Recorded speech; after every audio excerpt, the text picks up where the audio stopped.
Good evening.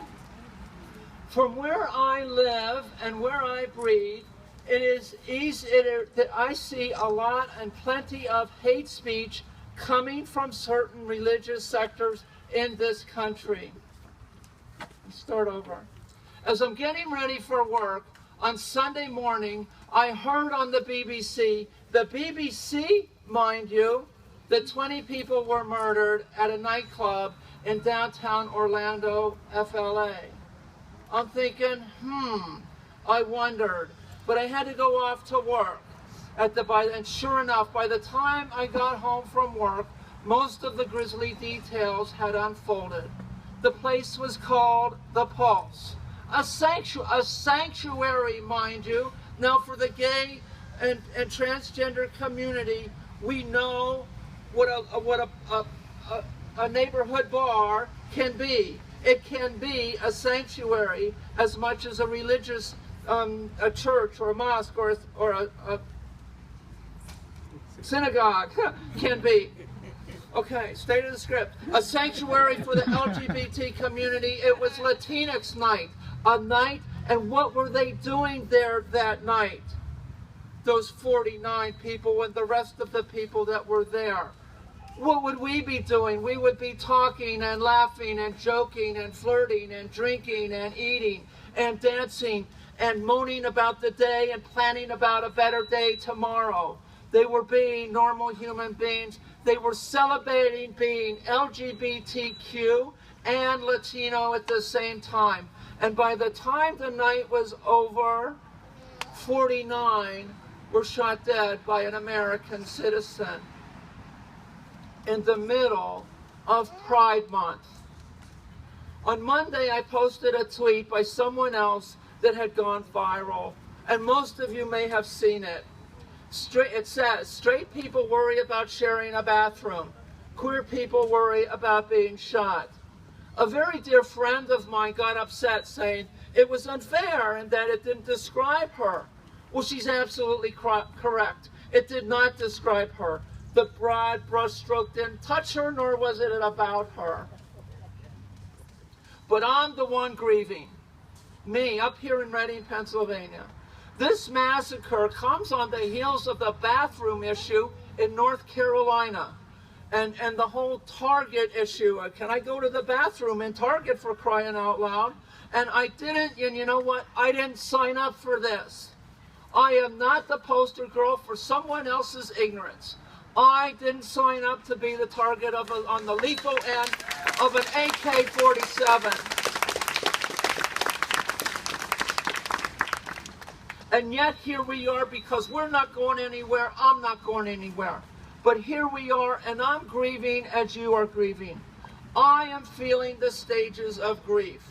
At first I was numb. I don't know what I was feeling. I was numb. And then fear started to set in. I admit that. I'm still feeling that one. Can I go to the bathroom without someone barging in without an AK-47? For crying out loud, I'm the one that needs the protection. What is it that the numbskulls in Harrisburg don't understand? Judy Schwenk is not one of the numbskulls. She's the one that gets it.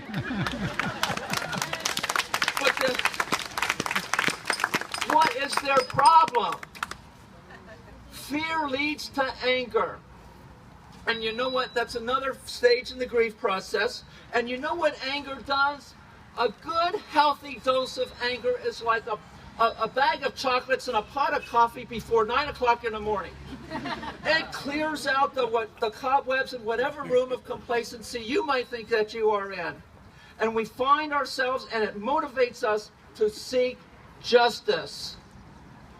Ultimately, the responsibility of this tragic massacre lies with Omar Mateen. But you gotta wonder what streams of information fueled this disturbed individual. From where I live and where I breathe, it is easy to see that there is plenty of hate speech coming from the religious sector. They are spitting out their ignorant hatred, and the media reports it. Not too long ago, there was a pastor who said, shoot all the transgender people. And yet, I have yet to see my pastor, Steve Onsman, on the internet, when he speaks of love and equality and justice and affirmation and openness and respect and God's embrace of the LGBT community. I would love to see that. And I had somebody else send me a message that unless the Methodists tear up their book of discipline, please do not send your thoughts and prayers, otherwise it's hypocrisy. There are plenty of accomplices in this tragedy that happened in Orlando, FLA. There is the right-wing fundamental religion, the right-wing conservative politicians, the NRA, and the media. Did I miss anyone? Yes, I'm angry, and I will not compromise, and I will not bargain another stage in the grief process.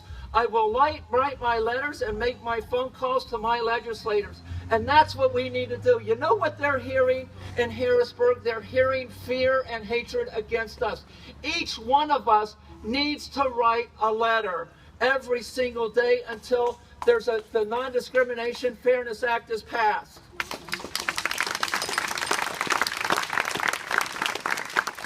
Write that letter. You want to do something, you want justice to flow down like ever-flowing stream, then you got to do something about that and write that letter and send it to Judy Schwank and whoever your state senator and your House of Representative is.